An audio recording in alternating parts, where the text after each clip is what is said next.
Sometimes, the hardest part of being poor is staying honest when life finally gives you a chance not to be. Snow drifted across the nearly empty Chicago subway platform in soft white waves as Claire Bennett pulled her thin coat tighter around herself and guided her 6-year-old daughter toward the last train home.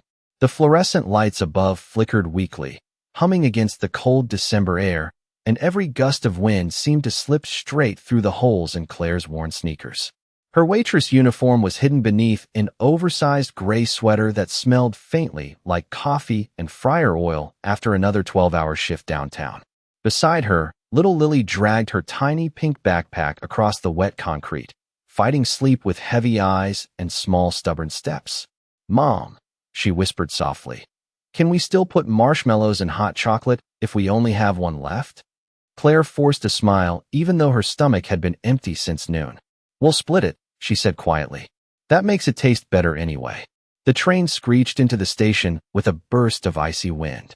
Claire stepped inside with Lily close against her side, both of them moving toward the far corner of the nearly empty car. A man in a dark wool coat brushed past them quickly just before the doors closed, his face hidden beneath exhaustion and the glow of his phone screen. Claire barely noticed him. Most people never noticed each other in this city, not unless someone was in the way.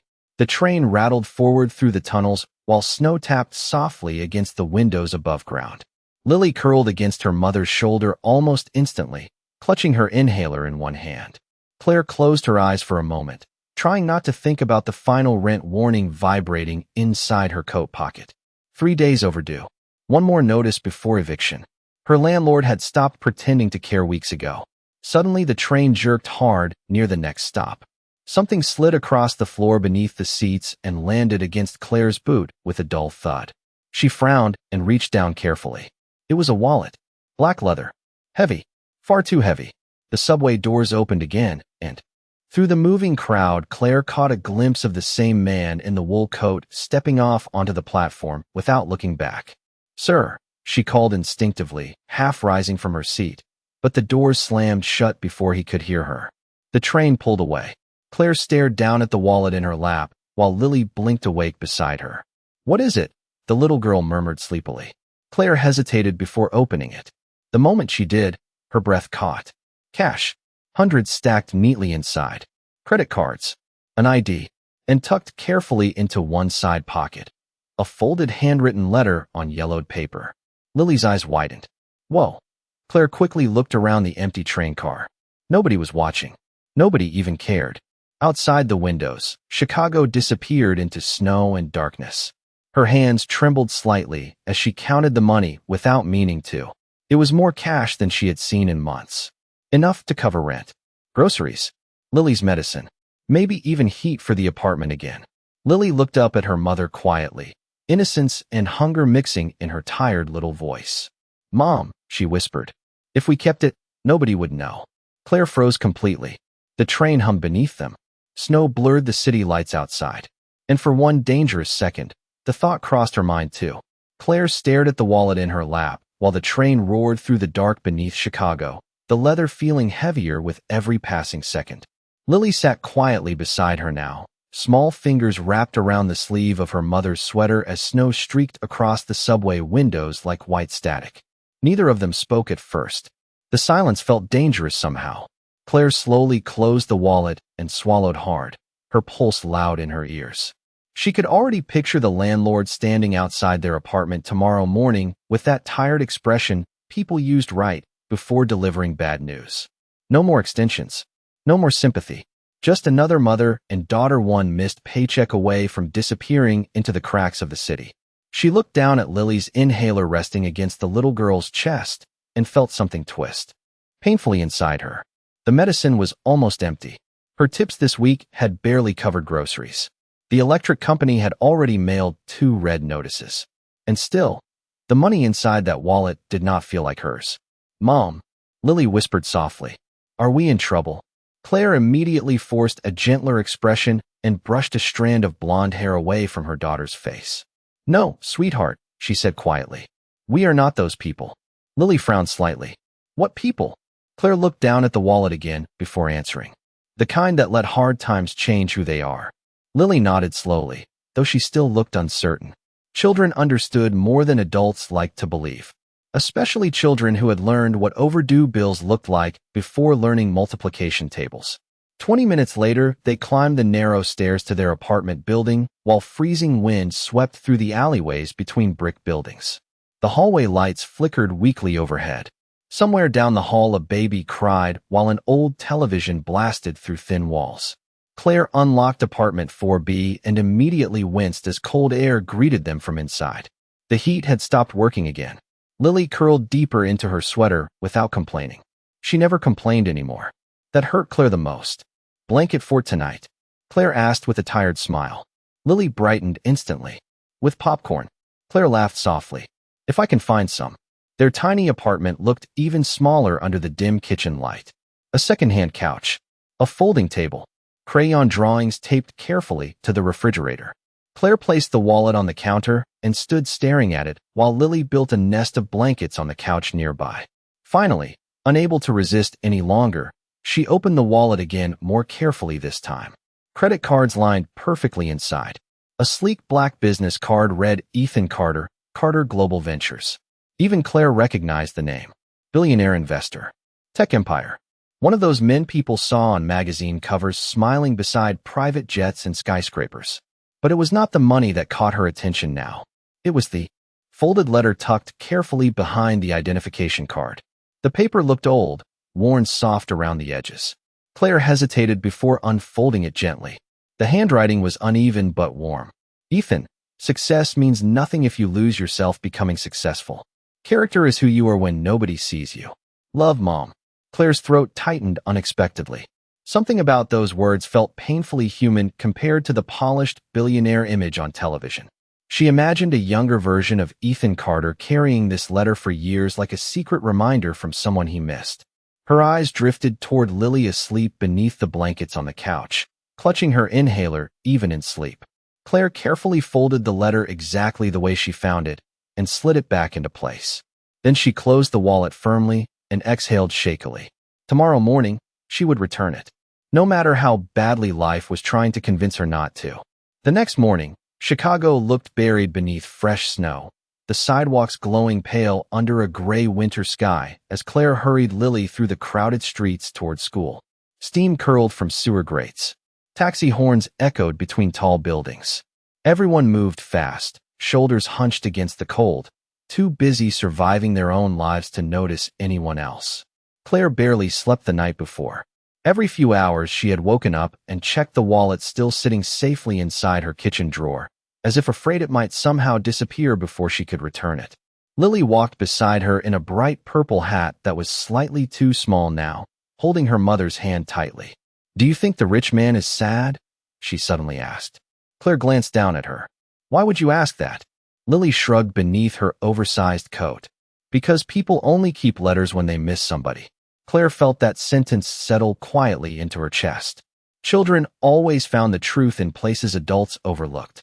After dropping Lily off at school with 2 kisses and a promise to pick her up early, Claire boarded a downtown bus toward Carter Tower. The farther north the bus traveled, the more the city changed around her. Small laundromats and discount stores slowly disappeared behind polished glass buildings and luxury storefronts decorated with Christmas lights. Claire looked down at her worn jeans and secondhand boots, suddenly aware of every loose thread on her coat. Carter Tower rose above downtown like a silver wall against the snowy sky, nearly 80 stories of steel and mirrored glass. People in tailored coats moved quickly through the revolving doors carrying expensive coffee cups and sleek leather briefcases. Claire stood frozen across the street for a moment, clutching the wallet tightly inside her bag. She almost turned around twice. A man like Ethan Carter probably had assistants for things like this. Security teams, lawyers, people who looked like they belonged here. Not exhausted single mothers with grocery store gloves and anxiety sitting heavy in their stomachs. But then she remembered the letter again. Character is who you are when nobody sees you. Taking a steady breath, Claire crossed the street and stepped inside. Warm air wrapped around her instantly, carrying the scent of polished marble and expensive cologne. The lobby ceiling stretched impossibly high above her, while giant crystal lights shimmered overhead like frozen stars. Every surface looked perfect. untouched. Even the silence inside the building sounded expensive. Claire approached the front desk nervously while several people nearby glanced at her with quick, polite curiosity. "Can I help you?" the receptionist asked, her smile professional but cautious. Claire swallowed. "I need to return something to Mr. Ethan Carter." The woman's expression shifted almost immediately. "Do you have an appointment?" "No," Claire admitted softly. "But it is important." The receptionist looked her over carefully before lowering her voice. "You can leave whatever it is with security." Claire hesitated. Something about handing the wallet to a stranger felt wrong after reading that letter. "I would rather give it to him personally." Before the receptionist could answer, movement stirred near the private elevator across the lobby. Several executives in dark suits straightened instantly. Security guards adjusted their earpieces. Then the elevator doors opened. Ethan Carter stepped out without looking at anyone. Tall, sharp-featured, exhaustion written across his face beneath the calm billionaire image the world knew from magazines and interviews.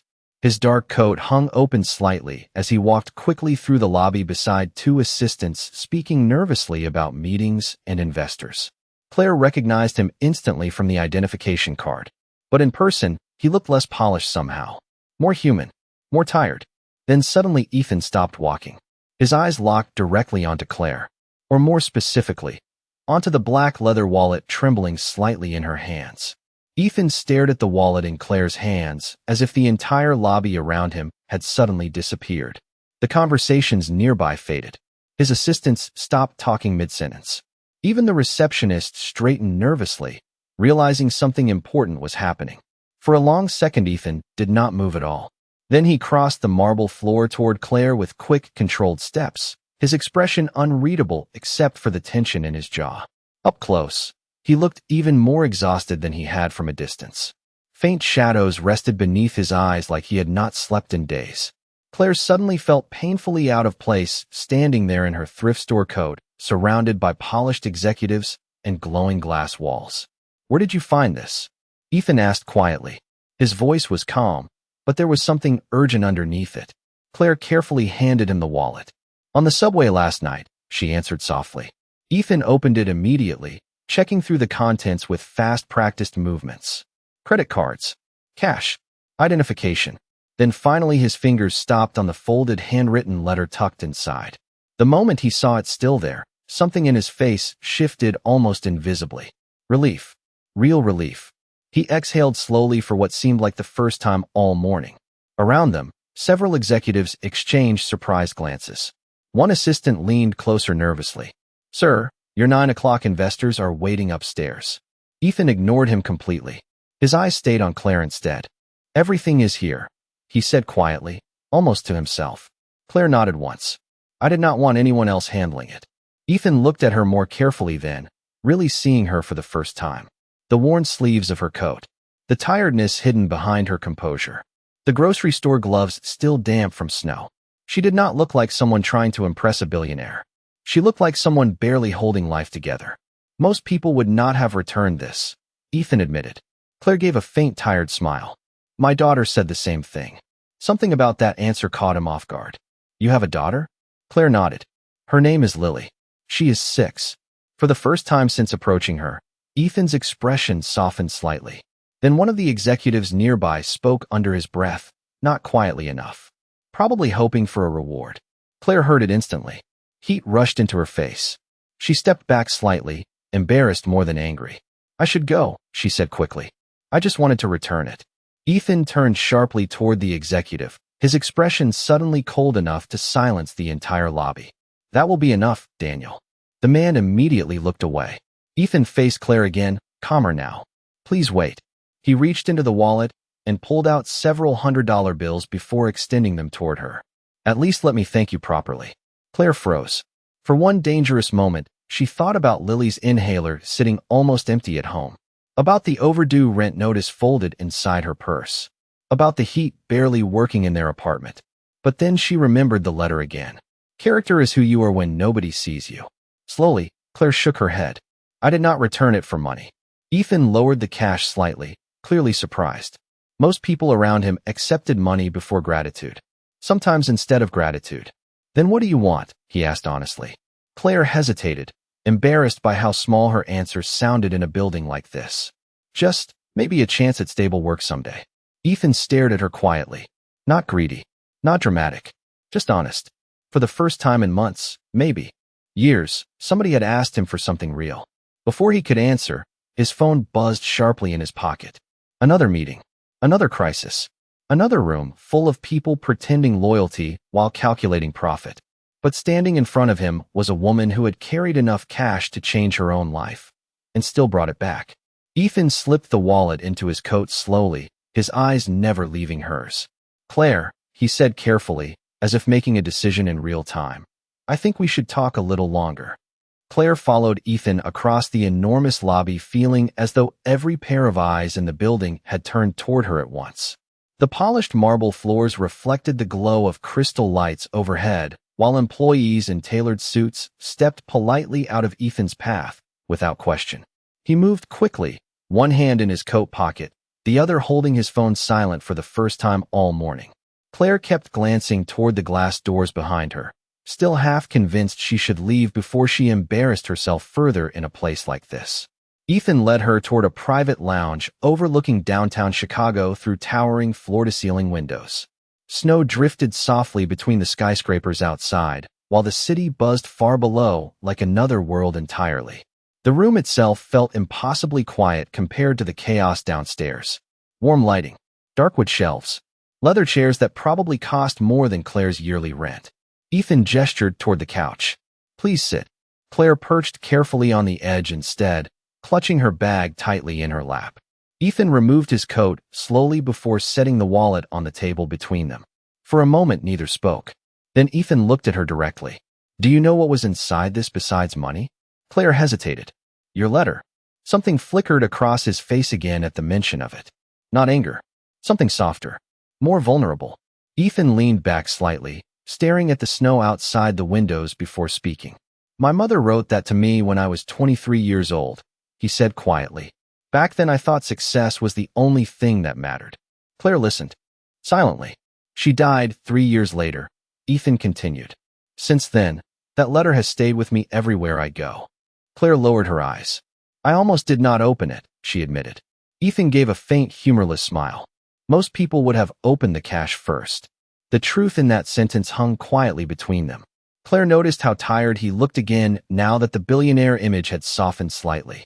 Without the cameras and executives around him, Ethan Carter seemed less intimidating and strangely lonely instead. His phone buzzed again across the table. He ignored it completely. How long have you been raising Lily alone? He asked. Claire blinked slightly at the sudden question. For years. Ethan nodded once, waiting gently. Claire took a slow breath. Her father left when she was 2. Said he was not ready for responsibility. She tried to laugh lightly, but the sound carried exhaustion instead. Turns out rent and grocery bills scare some men more than commitment. Ethan looked down briefly, thoughtful. And you work as a waitress? Double shifts most weeks. Claire shrugged faintly. People tip better when you smile, even if your feet hurt. To her surprise, Ethan actually smiled a little at that. It was small, tired, but real. A knock interrupted the room before either could say more. A young assistant entered carefully holding a tablet. Sir, the investors from San Francisco are threatening to walk out. Ethan barely looked up. Reschedule them. The assistant looked stunned. Sir, this meeting took 6 months to arrange. Ethan's voice stayed calm. Then they can wait another day. The assistant left speechless. Claire stared at him in disbelief. You really should not skip important meetings because of me. Ethan looked at her steadily. Claire, everyone I meet wants something from me. His eyes drifted briefly toward the wallet again. You are the first person in a very long time who returned something instead. The room fell quiet after that. Outside, snow continued falling gently across the city while warm light reflected against the glass. Claire suddenly became aware of how different their worlds were. Billionaire towers and subway. Trains. Executive meetings and overdue utility bills. Yet somehow, sitting across from Ethan now, those differences felt smaller than they should have. Then Ethan reached into his pocket and pulled out a simple white business card before sliding it carefully toward her across the table. I meant what I said downstairs, he told her quietly. I think I may have a job opportunity for you. Claire stared at the business card resting on the table between them, as if it belonged to someone else entirely. The white card was simple, elegant, expensive without trying to look expensive. Ethan Carter, Chief Executive Officer, Carter Foundation Initiative. Beneath the title sat a private phone number embossed in silver lettering. Claire looked back up at him uncertainly. "I do not have experience working in offices like this," she admitted carefully. Ethan leaned forward slightly, his hands folded loosely together. "That is not what I need." Snow continued drifting outside the tall windows behind him, softening the sharp edges of the city below. "Then what exactly are you offering me?" Claire asked. Ethan was quiet for a moment, as though organizing thoughts he was not used to saying out loud. 3 years ago, I started a charitable division under Carter Global, he explained. Housing support, food programs, emergency assistance, things that look good in interviews. Claire frowned slightly at the honesty in his tone. Ethan gave a faint, tired smile. "The problem is most people running those programs have never struggled a single day in their lives. They analyze poverty through spreadsheets." His eyes lifted to her steadily. "You understand people differently." Claire did not know what to say to that. Nobody had ever described her life experience as valuable before. Most days' survival just felt exhausting. Ethan reached for the wallet resting beside him, his fingers brushing lightly over the worn leather. "When you returned this," he said quietly, "you reminded me of the kind of person my mother tried to raise." Something about hearing that made Claire unexpectedly emotional. She looked away toward the snow outside before he could notice. Ethan continued carefully. "I want you to come work temporarily with the foundation. Community outreach. Real conversations with families who actually need help." Claire blinked in surprise. "You are serious?" "Very. Mr. Carter, I wait tables and refill coffee for tourists. I am not qualified to help run billionaire charities." Ethan smiled slightly at that. "Claire, yesterday you had enough money in your hands to completely change your own situation." He paused. "And you still brought it back." The room fell quiet again after that. Claire could not remember the last time someone looked at her with respect instead of pity. Her phone suddenly buzzed loudly inside her bag, breaking the moment. Claire apologized softly and checked the screen. The instant she saw the school number flashing across it, her stomach dropped. "Hello," she answered quickly. Her expression changed immediately. Ethan watched concern flood her face. "She is having trouble breathing?" Claire stood abruptly, panic rising into her voice. "I am on my way." She hung up shakily, already reaching for her coat. "My daughter's school nurse," she explained breathlessly. "Lily's asthma is acting up." Ethan stood immediately. "I will have my driver take you." "No, I can catch the train." "Claire." His tone softened but firmed at the same time. "You are not taking the subway across Chicago in a snowstorm while your daughter cannot breathe properly." Claire opened her mouth to protest again, then stopped. The truth was she did not have enough money left for another train ride anyway. 10 minutes later, Claire sat stiffly inside the back seat of a black luxury car while snow swirled heavily beyond the windows. The heated leather seats felt unreal beneath her. Ethan sat beside her quietly, answering work calls in low, calm tones while the driver pushed carefully through traffic. Claire kept glancing at him in disbelief. Billionaires did not personally escort waitresses to elementary schools. Men like Ethan Carter belonged to another universe entirely. Yet somehow here he was beside her holding conference calls about million-dollar deals while asking every few minutes, "Did the nurse say if Lily used her inhaler?" For the first time in years, Claire felt something dangerous begin to loosen inside her chest. Not trust exactly, but maybe the memory of what trust used to feel like. By the time the car reached Lily's elementary school, snow was falling so heavily that the city beyond the windows looked blurred and distant, like a watercolor painting dissolving under rain. Claire rushed through the front doors with Ethan only a few steps behind her, both of them brushing snow from their coats as anxious voices echoed faintly through the hallways. The school nurse met them outside the office carrying Lily's tiny backpack. "She is okay now," the nurse reassured quickly. Her inhaler helped, but she was very frightened. Claire exhaled shakily, relief nearly making her knees weak. A moment later, Lily appeared from inside the office wrapped in a blanket, her cheeks flushed pink from crying and breathing treatments. The instant she saw her mother, she ran forward and buried herself against Claire's chest. "I could not breathe right," she whispered tearfully. Claire kissed the top of her head over and over. "You are okay now, baby. I am here." Then Lily noticed Ethan standing nearby in his dark wool coat, tall and strangely out of place beneath colorful school bulletin boards and paper snowflakes taped to classroom doors. Her wide blue eyes blinked curiously. "Mom," she whispered loudly enough for him to hear. "Is that the rich subway man?" Claire's face turned bright red instantly. Ethan surprised both of them by laughing softly under his breath. "I guess that is me," he admitted. Lily studied him carefully for a second before holding up her inhaler. "Asthma is annoying," she informed him seriously. Ethan nodded with complete sincerity. "I can see that." Something about the calm way he spoke to her made Lily relax almost immediately. Children usually sensed when adults were pretending. Ethan crouched slightly to her eye level instead of towering over her. "You scared your mom today." Lily looked guilty. "Sorry." Ethan glanced toward Claire gently. "I think she already forgave you." Claire felt warmth rise unexpectedly into her chest at the simple kindness in his voice. Most men avoided complicated situations involving children. Ethan stepped into them naturally, without hesitation or discomfort. As they walked back toward the car together, Lily kept sneaking curious looks at him while holding tightly onto Claire's hand. "Do you really own a whole building?" she finally asked once they settled into the back seat. Claire immediately started apologizing. "Lily, that is rude." "It is okay," Ethan interrupted, amusement flickering briefly across his tired face. "Technically, I own 3. Lily's eyes widened like Christmas lights. "Whoa."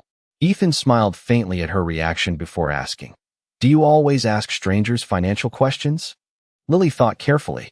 "Only the interesting ones." Claire covered her face in embarrassment while Ethan laughed again, this time genuinely. The sound seemed unfamiliar even to him. During the drive, snow continued piling along the streets while traffic slowed beneath glowing city lights. Lily eventually drifted asleep against Claire's shoulder, exhausted from the day. Ethan lowered his voice automatically once he noticed. "How often does this happen?" he asked quietly. Claire brushed her fingers through Lily's blonde curls. "The asthma attacks." Ethan nodded. Claire sighed softly. "More during winter. Especially when the heat in our apartment stops working."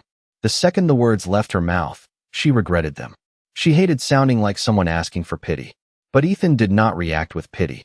His expression darkened slightly instead, thoughtful and concerned. "You said your landlord threatened eviction?" Claire looked out the snowy window.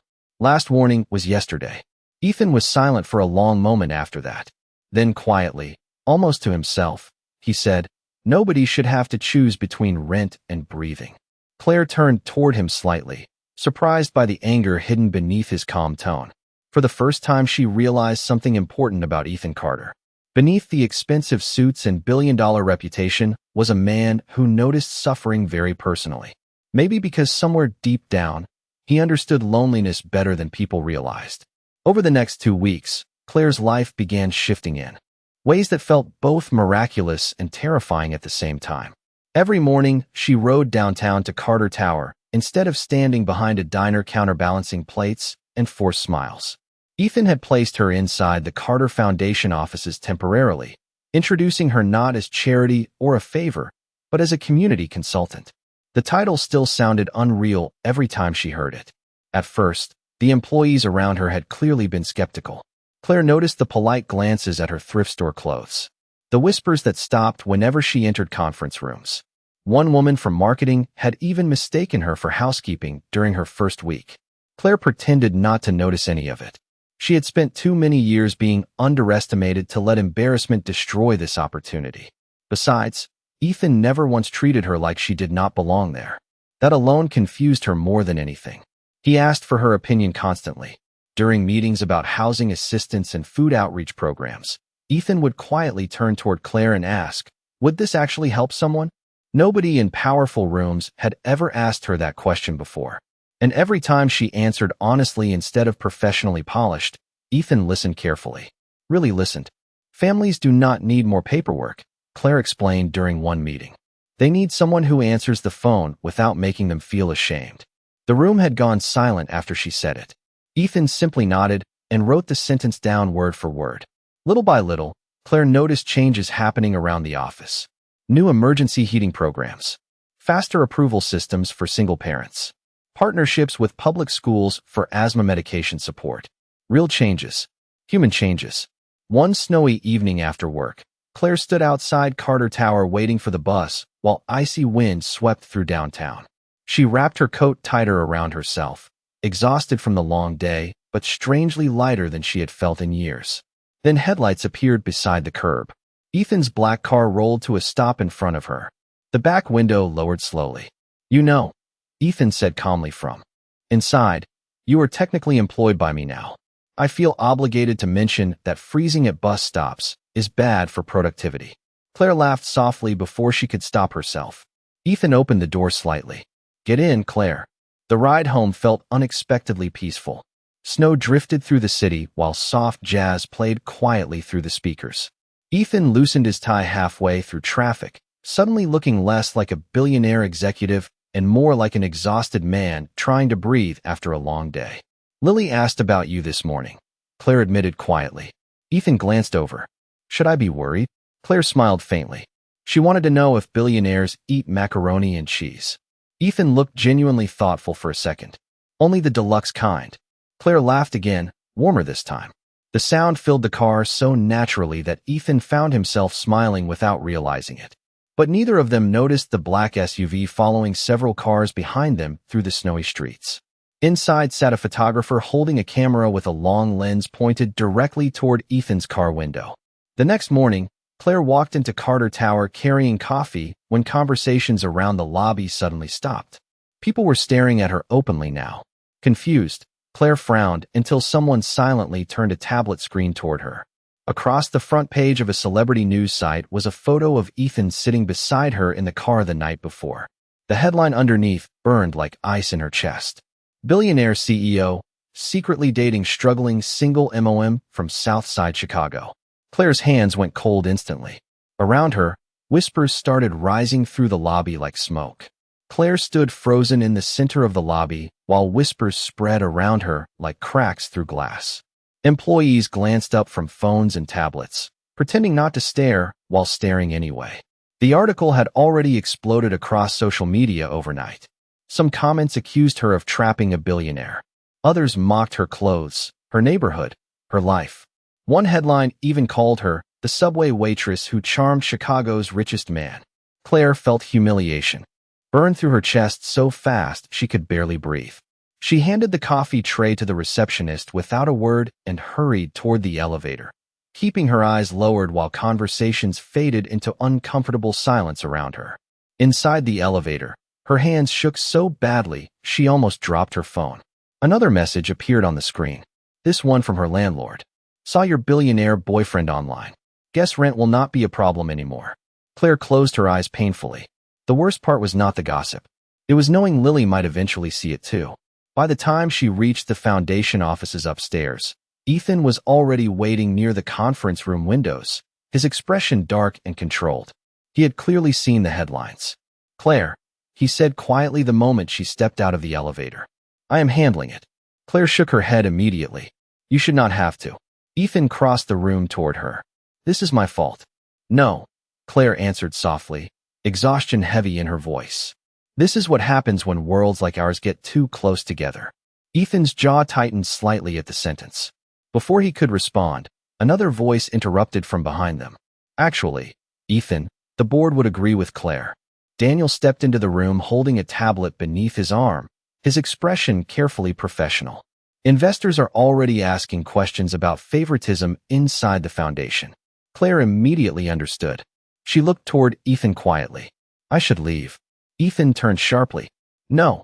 "Ethan," Daniel continued cautiously. "Public perception matters." Ethan's eyes hardened instantly.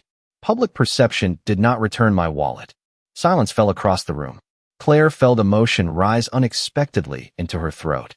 Nobody had defended her like that in years. Maybe ever. But she could already see what staying would cost him. The headlines. The rumors. The endless judgment. Claire took a slow breath and forced herself to speak calmly. "Lily has enough instability already. I cannot make her live inside this kind of attention." Ethan looked at her as though searching for another answer. But deep down he understood. Claire gave him a small, sad smile before quietly removing the foundation access badge from her coat pocket and placing it onto the conference table. "Thank you for seeing something valuable in me," she whispered. Then she walked away before her voice could break completely. That evening, snow covered Chicago in silence once again, while Claire sat beside Lily on the couch inside their freezing apartment. The little girl colored quietly at the folding table, while an old radiator rattled weakly beside them. Claire tried pretending everything was normal, but her chest still ached from the look in Ethan's eyes when she left. Then suddenly someone knocked at the apartment door. Claire frowned in confusion before opening it carefully. Ethan stood in the hallway holding 2 paper bags filled with takeout containers while snow melted across the shoulders of his dark coat. No driver, no security, no cameras, just him. Claire stared speechless. Ethan lifted the bag slightly. "I was told deluxe macaroni and cheese improves difficult evenings."